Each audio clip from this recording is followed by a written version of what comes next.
दोस्तों नमस्कार। मेरा नाम बी.एस. शेखावत है और मैं धार्मिक नगरी अजमेर से बोल रहा हूँ। रोज की तरह आज भी मैं टाइम्स ऑफ इंडिया अखबार का एक आर्टिकल आपके सामने लेके आया हूँ और हमारा मेन पर्पज है इंग्लिश अखबार को पढ़ना, इंग्लिश टू हिंदी समझना, ट्रांसलेट करना, सेंटेंस स्ट्रक्चर समझना। सेंटेंस स्ट्रक्चर समझने के लिए हम एक पर्टिकुलर टॉपिक जो हमारे इंटरेस्ट का है उसको लेंगे। तो उसको लेने से हमें क्या होता है कि उसकी कुछ शब्दों की हमें जानकारी होती है, कुछ हमें नए शब्द मिल जाते हैं, तो हम उसको इजीली अंडरस्टैंड कर सकते हैं। ये हमारा उद्देश्य होता है, जाने पहचाने टॉपिक जिसमें हमारा इंटरेस्ट हो, उस टॉपिक को हम पढ़ेंगे तो हमारे को आनंद क्रिएट होगा, आनंद आएगा और हम उसको इजीली समझ लेंगे और इजीली उसको एक्सप्रेस भी कर देंगे। तो इस तरह से हम एक टॉपिक लेते हैं जो हम डेली रूटीन का टॉपिक है। तो आज का जो टॉपिक है ये है दी स्पीकिंग ट्री कॉलम के तहत एस्पेक्ट्स ऑफ कॉन्शियसनेस। एस्पेक्ट्स होता है पहलू, जिंदगी के पहलू, दृष्टिकोण, व्यू, कुछ भी कह सकते हो आप इनको। ऑफ कॉन्शियसनेस, कॉन्शियसनेस बोलते हैं चेतना को। एस्पेक्ट्स ऑफ कॉन्शियसनेस या जागृत अवस्था को भी कॉन्शियसनेस कह सकते हैं। विल रिमेन, रिमेन यानी बना रहेगा, अननोन। ये जो अननोन बना रहेगा टू एआई, एआई के लिए, आर्टिफिशियल इंटेलिजेंस को एआई कहते हैं। तो इस तरह का एक छोटा सा टॉपिक है, एस्पेक्ट्स ऑफ कॉन्शियसनेस के ऊपर है। ये पक्की बात है आध्यात्मिक टॉपिक है, ट्रुथ से रिलेटेड है, गॉड रिलेटेड और नेचर रिलेटेड टॉपिक है और किसी प्रतिष्ठित व्यक्ति के द्वारा लिखा हुआ होता है। इसको कोई चालू आदमी इस टॉपिक को कभी नहीं लिखता, ना ही ये प्रेस रिपोर्टर की कहानी है। ये किसी प्रतिष्ठित व्यक्ति, जानकार आदमी, ज्ञानवान आदमी, एक्सपीरियंस एंड प्रैक्टिकल पर्सन के द्वारा लिखा हुआ होता है। तो इस टॉपिक को हम पढ़ते हैं और हम उसके ज्ञान का सारांश हम पढ़ते हैं, यूं कह सकते हैं। देख लीजिए, इसको किसने, लिखने वाला कौन है? मिस्टर पुलकित शर्मा। पुलकित शर्मा का एक छोटा सा इंट्रोडक्शन दूंगा मैं। जिस आदमी का हम टॉपिक पढ़ेंगे ये है मिस्टर पुलकित शर्मा। इनकी खासियतें हैं कि ये एक साइकोलॉजिस्ट तो है ही हैं, साइकोलॉजिस्ट के साथ साथ में he is also well versed with Indian spirituality. Spirituality यानी आध्यात्मिक ज्ञान, ancient system of yoga and eastern philosophy. Philosophy का मतलब होता है दर्शन शास्त्र। इनको इस चीज का अनुभव भी है। तो आज हम इनके वक्तव्य को पढ़ेंगे और इनके विचारों को जानेंगे जो एक ह्यूमैनिटी में काम आते हैं। देखते हैं इनके क्या विचार हैं, इसको हम स्टडी करते हैं। इन्होंने क्या लिखा है दोस्तों, मैंने इस टॉपिक को वहां से कॉपी पेस्ट कर दिया है यहाँ पर और मैं एक कलर डिफाइन कर रहा हूँ। येलो कलर मैंने दिया है डिफिकल्ट वर्ड्स को, जो हमें समझने में, सेंटेंस को समझने में आसानी होगी। ग्रीन कलर मैंने दिया है प्रत्येक सेंटेंस के मेन सब्जेक्ट को। रेड कलर मैंने दिया है प्रत्येक सब सेंटेंस के मेन वर्ब को। और pink colour preposition plus object. Preposition को मैंने पिंक कलर दिया है। ये मैं प्लस ऑब्जेक्ट हटा दूं तो कोई बड़ी बात नहीं है। पिंक कलर मैंने दिया है प्रीपोजिशन को। तो प्रीपोजिशन मैं सब जगह नहीं दे रहा हूं, लेकिन मैं आपको प्रत्येक सेंटेंस का सब्जेक्ट प्लस वर्ब जरूर बता दूंगा। ग्रीन में सब्जेक्ट होता है, रेड के अंदर मेन वर्ब होती है। अगर हम ये सेंटेंस के सब्जेक्ट और वर्ब को अगर समझ जाते हैं तो फिर पूरा सेंटेंस हमारे समझ में आ जाता है, क्योंकि बाकी का बचा हुआ प्रेडिकेशन होता है, विवरण होता है, एक्सप्लेनेशन होता है। इसी तरह से ये एक मेरा प्रथम नियम है। दूसरा नियम है प्रत्येक प्रीपोजिशन के बाद एक ऑब्जेक्ट आता है। अगर हम ये दो चीज ध्यान में रख लें तो इंग्लिश भाषा के हम जानकार बन जाएंगे, ये पक्की बात है। और हम इंग्लिश अखबार को पढ़ना शुरू कर देंगे। इंग्लिश अखबार को पढ़ने का मतलब है आपका ओवरऑल डेवलपमेंट।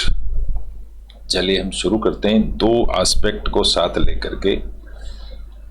हेडिंग ये हो गया है, लिखने वाले मिस्टर पुलकित शर्मा हैं। ये क्या लिखते हैं इसको डिस्क्रिप्शन में पढ़ते हैं, इसको डिस्क्राइब करते हैं।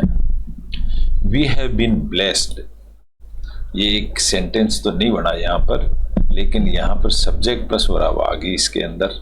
वी यानी हम, ये इसका सब्जेक्ट हो गया।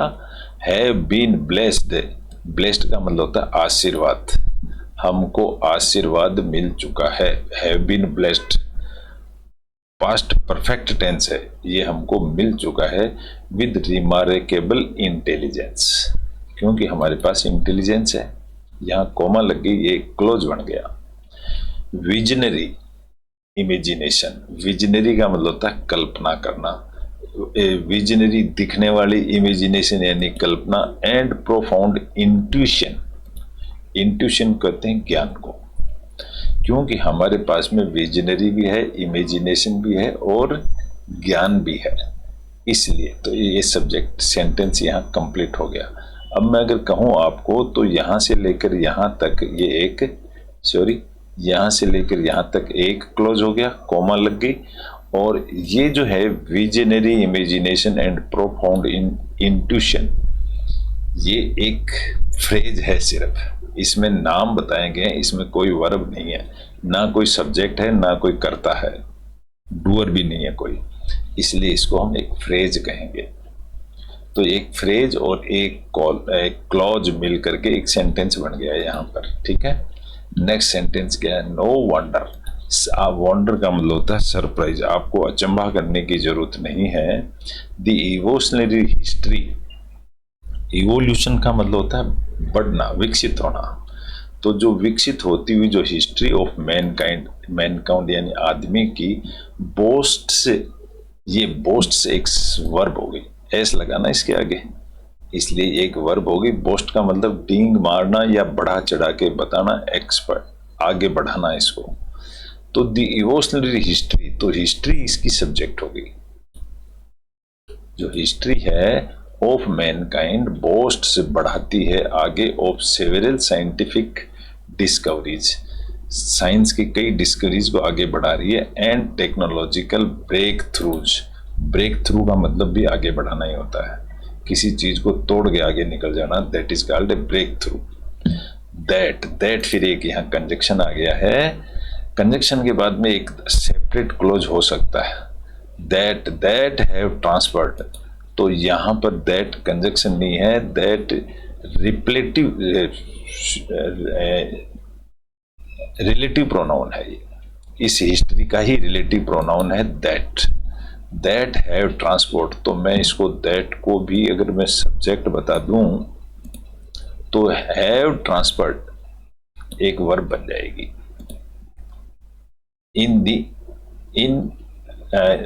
इन transport us in many ways, कई तरीके से। तो अगर आप यहाँ से यहाँ तक देखेंगे तो एक ये दूसरा सेंटेंस हुआ। इस सेंटेंस के अंदर दो सब्जेक्ट हैं और दो ही वर्ब हैं, क्योंकि दैट एक रिलेटिव प्रोनाउन है, इस हिस्ट्री का ही रिलेटिव प्रोनाउन है ये, यानी हिस्ट्री को ही दैट बोला गया है, यूं कह सकते हो। तो ये एक दूसरा सेंटेंस पूरा हो गया। अब तीसरा सेंटेंस लेते हैं, वी हैव कम। अब यहाँ पर वी तो सब्जेक्ट हो ही गया ना, क्योंकि वी डूअर है तो डूअर सब्जेक्ट होता है हमेशा। वी हैव कम, अब ये हैव कम भी एक वर्ब है, हैव इसकी हेल्पिंग वर्ब है और कम इसकी मेन वर्ब है। हम आ गए हैं, प्रेजेंट परफेक्ट टेंस है ये, वी हैव कम। कम ये थर्ड फॉर्म है। हम आ गए हैं ए लॉन्ग वे, बहुत दूर आ गए हैं, from the creation of the first stone tools, जो पहला जो स्टोन टूल था उस उम्र से बहुत आगे बढ़ गए हैं। द डिस्कवरी ऑफ लाइफ से बहुत आगे बढ़ गए हैं। द इन्वेंशन ऑफ व्हील से बहुत आगे बढ़ गए हैं। The advent of steam engine से भी बहुत आगे बढ़ गए हैं, the development of electric lights से भी बहुत आगे बढ़ गए हैं, ऑटोमोबाइल्स में भी हम बहुत आगे बढ़ गए हैं, एयरप्लेन्स में भी आगे बढ़ गए, रॉकेट्स में भी एंड कंप्यूटर्स में भी, to the contemporary times. To the contemporary का मतलब होता है समयकालीन। अब मैं इसको येलो सब कलर दूंगा क्योंकि ये एक हार्ड वर्ड है। कंटेम्प्रेरी का मतलब समय, टाइम्स वेयर। अब यहां पर अगर आप देखेंगे तो वी हम आगे बढ़ गए हैं जहां पर, वेयर का मतलब कहां पर, ये एक सबऑर्डिनेट कंजक्शन आ गया है। वी आर विटनेसिंग, जहां पर फिर वापस वी एक सब्जेक्ट हो गया है, वी आर विटनेसिंग। और ये आर विटनेसिंग एक प्रेजेंट कंटिन्यूस टेंस है दोस्तों। ये हम विटनेस बन रहे हैं द आर्टिफिशियल इंटेलिजेंट रिवॉल्यूशन के। तो यहां दैट ये एक कंजक्शन है और we are witnessing the artificial intelligence revolution. Revolution का मतलब क्रांति। अब हमारे सामने एक चैलेंज आ रहा है आर्टिफिशियल इंटेलिजेंस का, तो हम उसके विटनेस बन रहे हैं, यानी हमारे सामने ही घटना घटित हो रही है ना, तो हम इसके विटनेस बन गए। चलो ये सेंटेंस यहाँ कंप्लीट हो गया। अगर देखेंगे तो इसके अंदर ये वी हैव कम एक सब्जेक्ट हो गया, दूसरा भी वी आर विटनेसिंग। ये दोनों वी एक ही वी हैं और ये दोनों यहाँ पर ये पास्ट प्रेजेंट परफेक्ट टेंस है और यहाँ पर ये प्रेजेंट कंटिन्यूस टेंस है। AI envision. अब यहाँ देखो AI एनविजन, एनविजन का मतलब होता है परिकल्पना, विजन यानी दृष्टि, और इसके आगे EN लग गया तो वो दृष्टि की परिकल्पना हो गई। तो जो आर्टिफिशियल इंटेलिजेंस है, मॉडर्न एनविजन, मॉडर्न मशीन्स। तो ये जो मॉडर्न मशीन्स हैं आर्टिफिशियल इंटेलिजेंस, कंप्यूटर को कहेंगे, जो कंप्यूटर दैट कैन थिंक, जो कैन थिंक। अब ये कैन थिंक इसकी वर्ब हो गई। जो मशीनें सोच सकती हैं, प्रोसेस कर सकती हैं इंफॉर्मेशंस का, एंड एक्ट और एक्टिंग कर सकती हैं, ये सारी की सारी ही वर्ब हैं। एक्ट भी वर्ब है।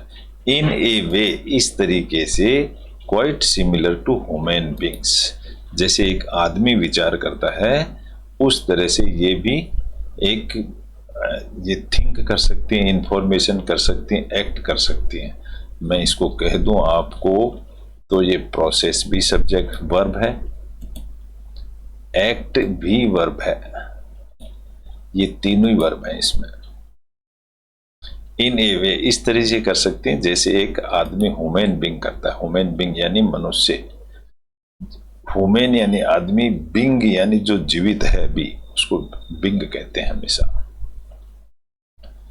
तो ये सेंटेंस पूरा हो गया। नेक्स्ट पैराग्राफ आता है दीज न्यू एज मशीन्स। अब ये जो मशीन्स है ना, ये सब्जेक्ट बन गई, डूअर, काम करने वाली। ये जो न्यू एज, नए जमाने की जो मशीन है, विल बी एबल, अब ये विल बी इसकी वर्ब हो गई, will be able to receive manifold inputs.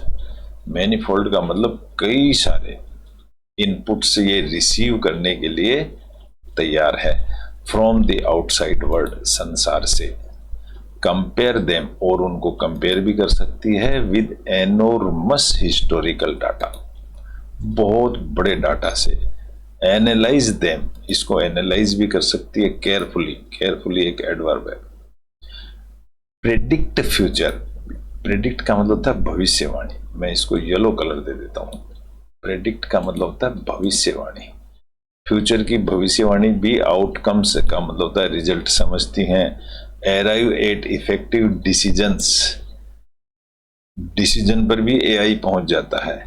And take suitable actions, और सही सही एक्शन भी AI ले लेता है। विदाउट एनी ह्यूमन इंटरवेंशन, बिना किसी आदमी के इंटरवेन किए बिना। बिना घोचा बेची करे बिना किसी आदमी की अप्रोच के एआई जो मशीन्स हैं ये ऐसे डिसीजंस ले सकती हैं। तो ये सेंटेंस तो पूरा हो गया। यहाँ पर सब्जेक्ट और वर्ब इसकी आ चुकी हैं। ये डिफिकल्ट वर्ड को मैंने हाईलाइट कर दिया। मैं आपको प्रीपोजिशन से नहीं बता रहा हूँ, ये आप अपने आप देखिए। ऑन, ऑफ, फ्रॉम, ये सब प्रीपोजिशन होती है। The proponent of AI. अब प्रोपोनेंट किसको कहते हैं? जैसे प्रपोजल देते हैं किसी को, प्रपोज करना यानी उसका समर्थन करना, उसको प्रोपोनेंट कहते हैं। The proponents of AI, AI का जो समर्थन करने वाले हैं आर, वो है ऑप्टिमिस्टिक। ऑप्टिमिस्टिक यानी आशावादी। तो ये जो लोग हैं वो आशावादी लोग हैं। That a few years down, कुछ सालों पहले, द लाइन, एक ऐसी line, these machines will provide, ये जो मशीनें हैं वो विल प्रोवाइड का मतलब फैला देंगी। तो यहां पर विल प्रोवाइड तो इसकी वर्ब हो गई और मशीन्स इसकी सब्जेक्ट होगी। ये मशीनें फैल जाएंगी, आवर लाइफ, हमारी जिंदगी में, ये ऑब्जेक्ट हो गया। एंड कंजक्शन आ गया, एंड बी, और विल प्रिवेट कर देगी, और बी का मतलब बनी रहेगी at the four front, four यानी आगे बनी रहेगी ऑफ ऑल मेजर इंडस्ट्रीज, जो बड़ी बड़ी इंडस्ट्रीज में वो सबसे आगे यही रहेंगी। कौन?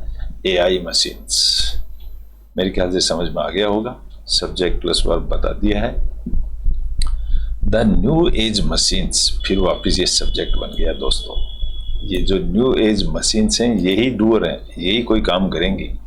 क्या करेंगी? Will effectively design. तो यहां पर देखेंगे तो डिजाइन करेंगी ये मशीन्स विल इफेक्टिवली एडवर्ब है और डिजाइन इसकी मेन वर्ब है। विल करेंगी, डिजाइन करेंगी, मैन्युफैक्चर करेंगी, डिलीवर करेंगी, and market A variety of consumer goods, और मार्केटिंग भी करेंगी। ये सारे काम करेंगी। विल डिजाइन, इसको मैं अगर ये ले लूं, आपको डिजाइन को नहीं लूं और will effectively design, manufacture, deliver, तो ये सब ये सारे ही से यूं कह सकते हैं हम वर्ब ही हैं। मैन्युफैक्चर करेंगी, डिलीवर करेंगी, एंड मार्केट करेंगी, ये भी वर्ब है। ए वैरायटी ऑफ कंज्यूमर गुड्स सामान की। एआई चैटबॉट्स, चैटबॉट किसको कहते हैं? एक प्लेटफॉर्म होता है उसको चैटबॉट कहते हैं, या तुम्हारा डेस्कटॉप समझ लो। तो एआई चैटबॉट विल बिकम, अभी विल बिकम तो वर्ब हो गई, तो फिर चैटबॉट्स, जो एआई चैटबॉट्स है ये एक सब्जेक्ट बन गया। ये विल बिकम बन जाएंगी efficient personal assistant, responding to emails, scheduling appointments बन जाएंगी, मेंटेनिंग कैलेंडर्स बन जाएंगी, एंड हैंडलिंग ऑल एस्पेक्ट्स, और हैंडलिंग करेंगी सारे एस्पेक्ट्स को ऑफ कस्टमर केयर सर्विसेज। सारे सबको ये एआई ही करेगी सारा काम। ये यहाँ से यहाँ तक एक सेंटेंस है और ये चैटबॉट सारा काम करेगी, ये यहाँ तक बता दिया गया है। Autonomous vehicle, having an ability, ये एक मेन सब्जेक्ट नहीं है। ऑटोनोमस व्हीकल्स जो होंगे, हैविंग एन एबिलिटी, वो ऐसी योग्यता रखेंगे to communicate with each other, जो एक दूसरे को सूचना देंगे। विल मेक, ये विल मेक इसकी वर्ब होगी। ये बना देगी, क्या बना देगी? व्हीकल्स, ऑटोनोमस व्हीकल्स को बना देगी, ये सब्जेक्ट हो गया। इनको बना देगी short and long distance travels very Swift, इनको बहुत ही स्विफ्ट का मतलब होता है बहुत तेज बना देगी। एफर्टलेस बना देगी, हैजार्ड फ्री बना देगी, इन डेवलप्ड सिटीज, और यहां सेंटेंस कंप्लीट हो गया। In the area of health care, health care बोलते हैं हॉस्पिटल्स के एरिया को जहां स्वास्थ्य की देखभाल होती है। अब ये इन दी एरिया का मतलब हो गया, इन बता रहा है, यानी इन एक प्रीपोजिशन है। इसको प्रीपोजिशन को मैं पिंक कलर देता हूं, येलो।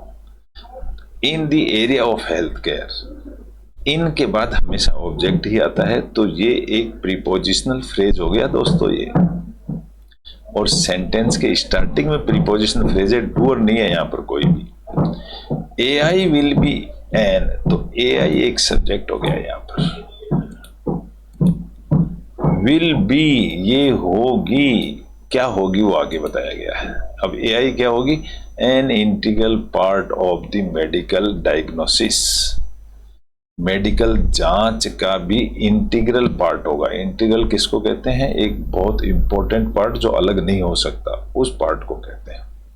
ट्रीटमेंट प्लानिंग होगी एआई, साइको एजुकेशन होगी AI, counselling and surgical procedures भी एआई ही करेगी। तो यहाँ एक सेंटेंस ये पूरा हो जाता है। कहाँ से कहाँ तक, यहाँ से देखोगे तो यहाँ से यहाँ तक ये सेंटेंस पूरा हो गया। और इसके अंदर एक ही सब्जेक्ट और एक ही वर्ब है, बाकी सारी एक्टिविटीज हैं जो प्रीपोजिशन लग करके आती हैं। यहाँ अगर ऑफ देखोगे तो प्रीपोजिशन है, यहाँ इन प्रीपोजिशन था, और तो कहीं प्रीपोजिशन है नहीं। चलिए मैं इसको ऑफ को भी प्रीपोजिशन बता देता हूं, ठीक है।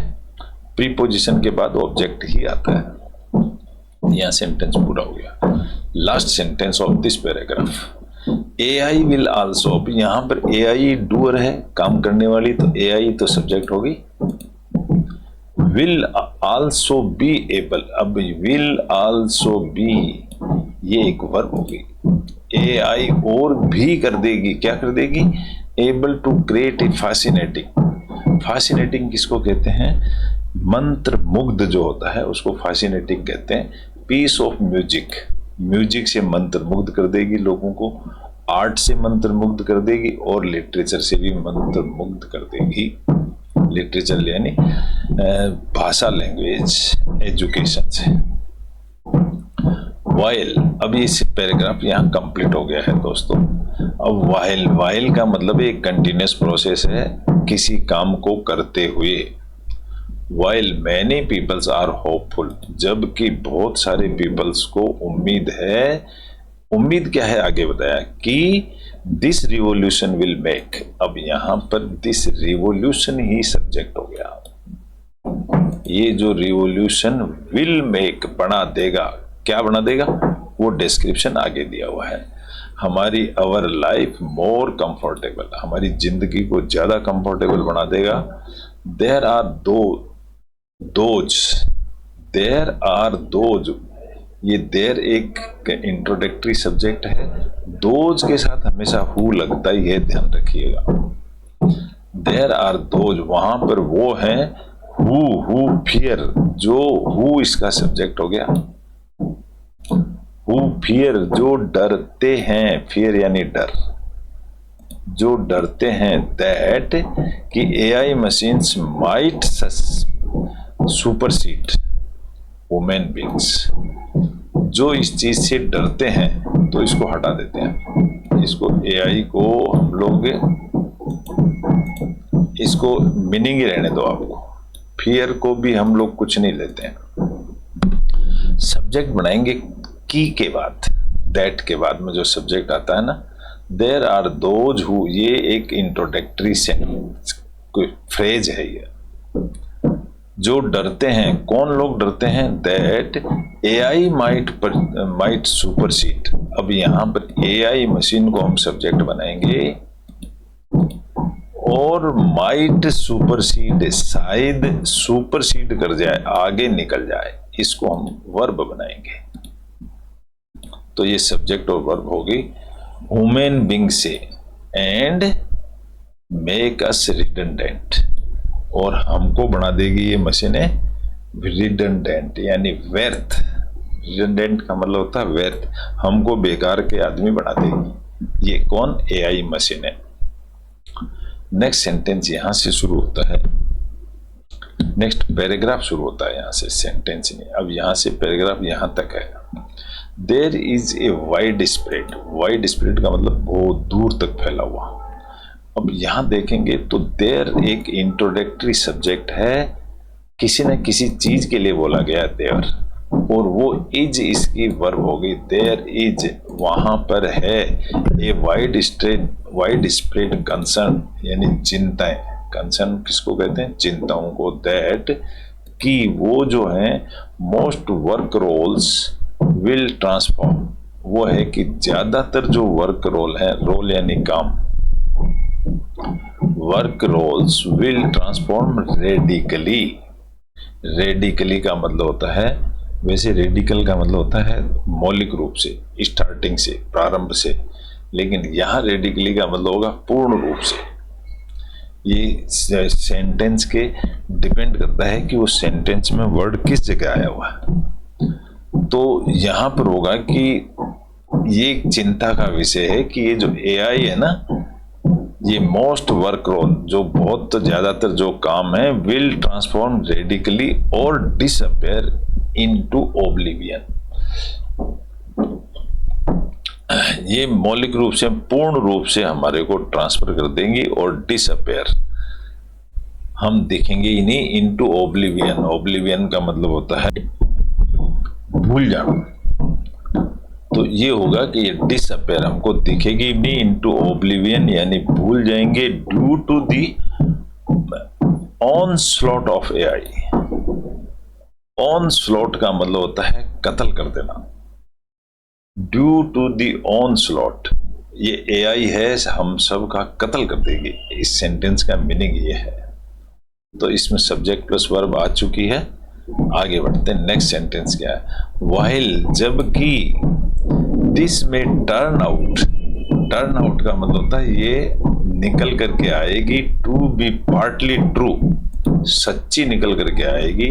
There is not much to worry about, इसके बारे में ज्यादा चिंता करने की जरूरत नहीं है। There is not much to worry about.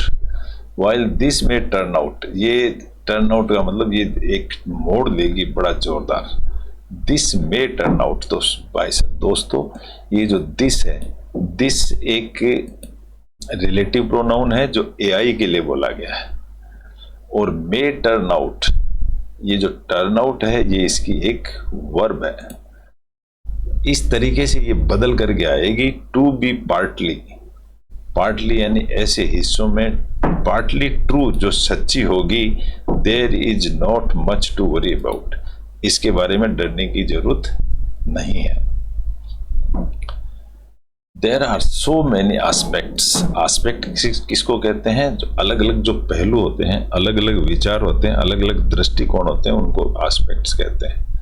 तो there are so many aspects, aspects बहुत सारे हैं, of human consciousness that remain unknown, जो कि अननोन है हमारे लिए, जिनकी हमको जानकारी भी नहीं है, टू अस, एंड कॉन्सिक्वेंटली, और धीरे धीरे, देयर इज नो वे, ऐसा कोई रास्ता नहीं है, we can transmit this unknown to AI. यहां पर कहेंगे कि देयर इज नो वे, ऐसा कोई रास्ता बचा हुआ नहीं है कि हम we can transfer this unknown, कि हम इस अननोन वाली स्थिति को ट्रांसफर कर देंगे एआई को। यानी जो चीज हम नहीं जानते वो हम एआई के ऊपर ट्रांसफर कर देंगे कि आर्टिफिशियल इंटेलिजेंस आप बताइए क्या है इसका आंसर। ऐसा कोई रास्ता, इसके अलावा कोई रास्ता नहीं है। देयर इज नो वे का मतलब होगा देयर इज नो वे, इसके अलावा कोई रास्ता नहीं है। अब यहाँ सोचने वाली बात है कि यहाँ मैंने सब्जेक्ट प्लस वर्ब तो बता दिया है। यहाँ पर while this may turn out to be partly true, ये सच्ची निकल के आएगी, ये यहाँ तक हो गया। There are so many aspects, तो यहाँ पर ये देयर इंट्रोडक्टरी सब्जेक्ट ही सब्जेक्ट होगा, आर इसकी वर्ब होगी तो आर ही इसकी वर्ब होगी, सो मैनी एस्पेक्ट इसका ऑब्जेक्ट हो गया। अब ऑब्जेक्ट किस बात का है वो ऑफ लगा करके बताया, ऑफ यानी pink colour, of human consciousness that remains unknown to us, and consequently यानी लगातार, जो एक के बाद एक रिजल्ट आता है। कोमा लगा दी यहाँ एक ऑफ के बाद में, ये पूरा अगर होगा तो हम इस ऑफ के बाद में इसको कहेंगे हम ऑब्जेक्ट फ्रेज, जिसको नाउन फ्रेज भी कह सकते हैं। ऑफ प्रीपोजिशन है और ये इसका नाउन फ्रेज है।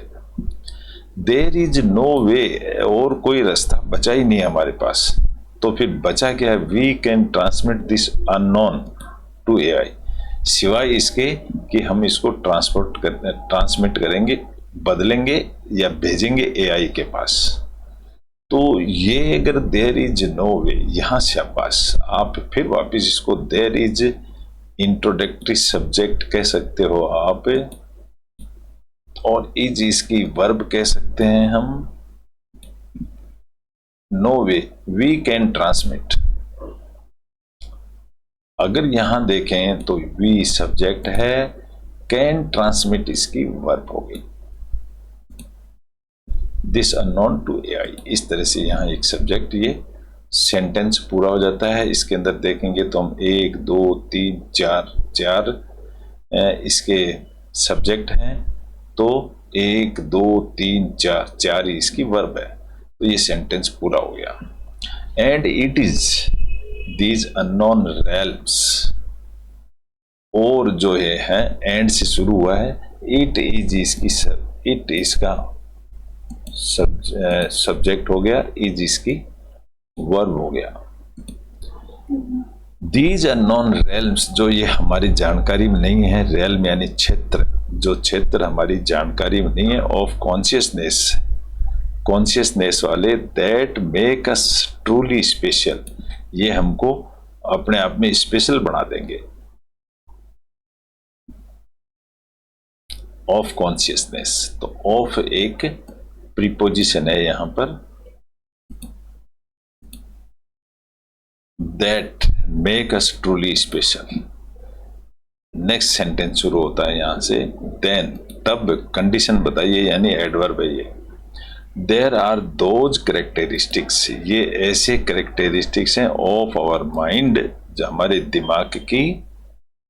दीज आर, अब यहां पर देखेंगे तो ये दीज ही सब्जेक्ट है और आर इसकी वर्ब है, तो दीज आर हो गया। दीज आर दोज कैरेक्टरिस्टिक्स, ये वो characteristics of our mind, of इसकी प्रीपोजिशन बता दो आप। आवर माइंड ऑब्जेक्ट हो गया। That are too complex, complex यानी उलझन भरा, to be broken into smaller units, इनको छोटी छोटी यूनिट में तोड़ा जा सकता है। And therefore they can not be replicated in AI systems.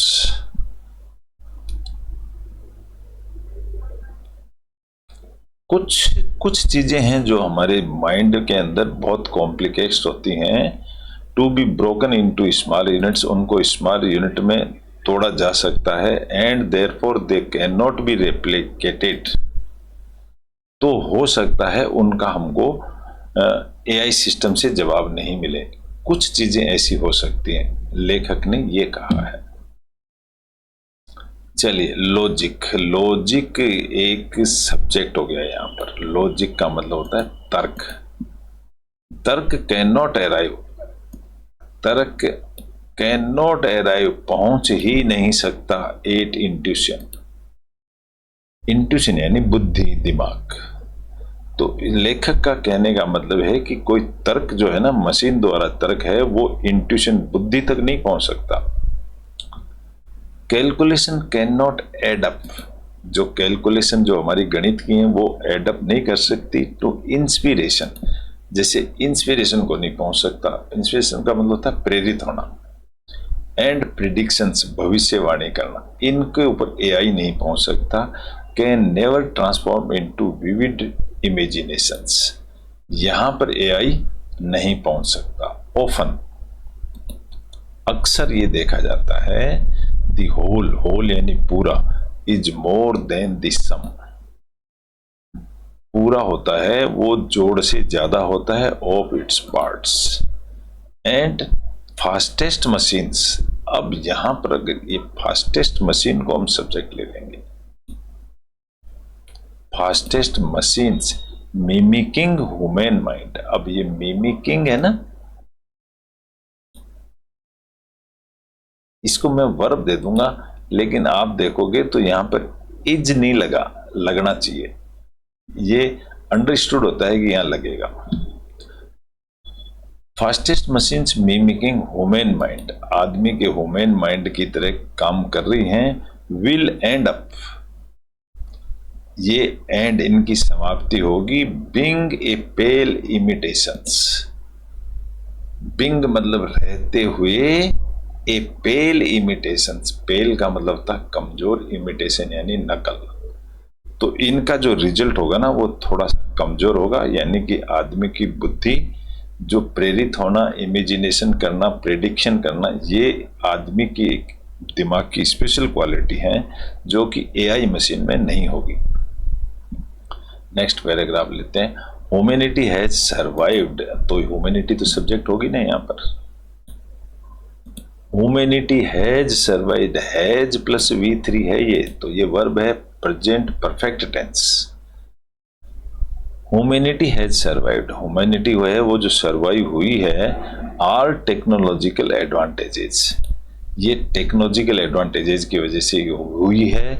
And AI will be no exception, और जो एआई है ये इसका कोई जवाब नहीं, यूं कहेंगे। एंड एआई, एआई सब्जेक्ट हो गया, विल बी होगी, नो एक्सेप्शन, इसका कोई जवाब नहीं। एक्सेप्शन मतलब इसका कोई जवाब नहीं, यूं। तो इसका कहने का मतलब है कि AI will be no exception. Exception यानी जो नॉर्मल चल रहा है उससे हटके, एआई कोई ऐसी स्पेशल या ऐसा कुछ नहीं है। एआई का रोल भी बड़ा तगड़ा है, ये कोई अपवाद नहीं है। नथिंग लेस, नथिंग लेस का मतलब होता है के होते हुए, ये कंजक्शन है, एक तरह का एक कंजक्शन है, nothing less. As AI takes over, मतलब जैसे कि एआई टेक्स ओवर, एआई एक सब्जेक्ट हो गया इसके अंदर और टेक्स ओवर एक वर्ब हो गई। द मंडेन टास्क, जो सांसारिक, मंडेन का मतलब होता है सांसारिक टास्क को एआई ले रही है, एंड रेस्पॉन्सिबिलिटी भी एआई ले रही है, विच करेंटली डाइवर्ट आवर अटेंशन, जो हमारे अटेंशन को डाइवर्ट कर रही है, यानी विचलित कर रही है। We will get a lot of time, हमारे पास बहुत समय होगा, will get, and mental space, और मेमोरी भी बहुत होगी, क्योंकि ये सारा काम तो हम एआई से करा लेंगे। वॉन्ट इट बी, वॉन्ट का मतलब होता है will it not be, will not it be, क्या ऐसा नहीं होगा, a wonderful opportunity to dive with in, तो हमारे पास एक जोरदार अपॉर्चुनिटी होगी ना। टू डाइव का मतलब होता है गोता लगाना, जिसमें हम गोता लगा सकें। फॉर्मिंग डीपर कनेक्शंस, डीपर यानी और गहराई के अंदर उतर करके, विद अवर ओन सेल्फ, अपने आप में हम और झांक सकेंगे। The world around us and the Cosmos, हम इस संसार के अंदर और झांक सकेंगे, और कॉस्मोस यानी ब्रह्मांड में भी और झांक सकेंगे। साथ के साथ एआई हमारा काम करती रहेगी। तो यहां से यहां तक अगर सेंटेंस देखें तो वांट, विल नॉट बोलते हैं इसको हमेशा, विल नॉट इट बी, तो ये दोस्तों विल नॉट और बी, ये तो होगी इसकी वर्ब, और विल नॉट बी, बी तो वर्ब होगी और इट इसका सब्जेक्ट होगा। क्या ये ऐसी नहीं होगी, इसलिए ये क्वेश्चन मार्क लगा है। वंडरफुल अपॉर्चुनिटी नहीं होगी। Then let us not get caught up, इसलिए देन तब, let us not get caught up, हमको नॉट गेट कॉट अप इसके गिरफ्त में नहीं, we let us not get caught up, हमको इसको इसके कैच में नहीं आना चाहिए। In irrational fear. इर्रेशनल का मतलब होता है अलॉजिक तरीके से, इसकी कोर्ट में नहीं आना चाहिए। Around lifeless machines. Lifeless machine यानी अनंत काल तक की मशीन है ये, जिसकी कोई लाइफ की सीमा ही नहीं है। तो let us not get caught up. Caught up यानी पकड़ में नहीं आना चाहिए in irrational fear, illogic fear की पकड़ में नहीं आना चाहिए around lifeless machines. May be it is time. मैंने सब्जेक्ट प्लस वर्ब बता दिया, इसका बता दिया है, नहीं बताया। Then let us not get caught up. Let us का मतलब ये लेट अस जो होता है ये सब्जेक्ट है, हमारे को। Not get caught up. अब यहां देखेंगे तो नॉट गेट कॉट अप ये पूरा वर्ब है ये। In irrational fear around lifeless machines के चक्कर में नहीं आना चाहिए। मे बी ये हो सकती है क्या, it is time to look for that zen cat. यहां पर देखेंगे तो ये इट एक सब्जेक्ट हो गया, इज इसकी वर्ब होगी, इट ये ऐसा समय है to look for that zen cat. Zen किसी का नाम है, कैट यानी बिल्ली की तरह। इन अवर विसिनिटी यानी हमारे एरिया में, विसिनिटी का मतलब होता है हमारा क्षेत्र। इसको मैं येलो कलर दे देता हूं। हमारे क्षेत्र में हु टीचेज अस, जो हु किसके लिए बोला गया है, हु एक सब्जेक्ट है लेकिन ये एआई के लिए बोला गया है। हु टीचेज मतलब पढ़ाती है हमारे को। How to take it easy, इसको कैसे काम को आसानी से लिया जाए। फ्लेक्स अवर सेल्फ, फ्लेक्स का मतलब लचीलापन, हमको ढीला कर देती है। And live in the present moment, और आप प्रेजेंट मोमेंट में वो एंड लाइव यानी जीती है। ये who teaches us and who live, इसको भी एक वर्ब कह सकते हैं। तो इस तरह का the writer is a clinical psychologist based in Puducherry. Pondicherry के अंदर ये एक साइकोलॉजिस्ट हैं जिसने ये लेख लिखा है। तो ऐसा लेख था। एआई को बताया गया है कि आर्टिफिशियल इंटेलिजेंस क्या कर सकती है, इससे हमको सुविधाएं भी हैं और हमको स्पेयर टाइम भी मिलेगा, लेकिन ये हमारी इमेजिनेशन के पावर को कैच नहीं कर पाएगी, ये बताया गया है। तो ऐसा छोटा सा टॉपिक था, हमने इंग्लिश टू हिंदी ट्रांसलेट किया है, सब्जेक्ट प्लस वर्ब को पकड़ा है, प्लस प्रीपोजिशन के बाद एक ऑब्जेक्ट आता है। ये मैंने कहीं कहीं दिखाया, सब जगह नहीं दिखा पाया मैं, क्योंकि वीडियो बहुत लंबा हो जाता है। Thank you very much. कल फिर मिलेंगे एक नए टॉपिक के साथ, जब तक के लिए गुड बाय।